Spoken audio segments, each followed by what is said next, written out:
Okay, so you're right in the middle of an Acumatica implementation and things are going great, and then suddenly you get this specified cast is not valid error.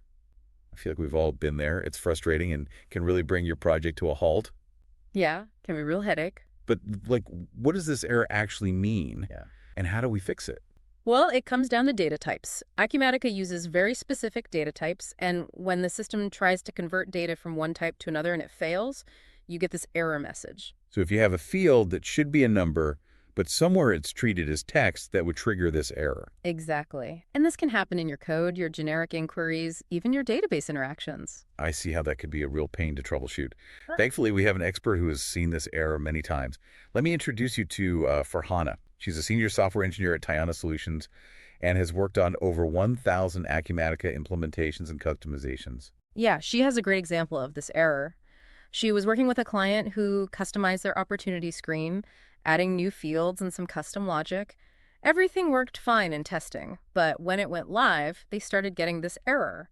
The specified cast is not valid error when they tried to open the opportunity screen. Oh man, I can feel the frustration already. Farhana spent a lot of time troubleshooting this, going through the code logs and testing different scenarios. No, man, I bet. Staring at code for hours on end. Yeah, it happens. But what did she find? Well, she found the issue was actually in the database. She had defined some fields as decimals in the database, but in the database table, those fields were actually defined as strings. So a mismatch in the database, that sounds tricky to find. It really is, especially when you're dealing with complex customizations. How did Farhana fix this? Did she have to like rewrite a bunch of code? It was actually a pretty simple fix. She just modified the database table to match the DDC definitions, updated the package and deployed the changes, and poof, the error was gone. Wow.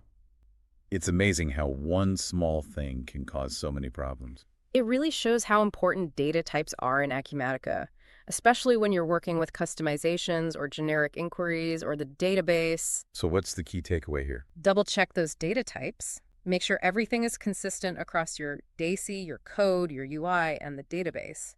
And of course, test everything thoroughly. It's so much easier to catch these errors early on rather than trying to fix them in production. That's great advice. Yeah. Because I know from my own experience that even with the best intentions, you can still miss things. It's so true.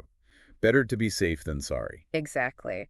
And that's where a team like Tiana Solutions comes in. They really know Acumatica and have so much experience in troubleshooting these tough issues. For sure. So if you're running into these problems in your Acumatica projects, or even if you just want to make sure you're doing things the right way, definitely reach out to them. You can find their info on our website, or just search for Tiana Solutions online. They're super knowledgeable and they respond quickly. They can really help you avoid those specified cast errors and make sure your implementations go smoothly.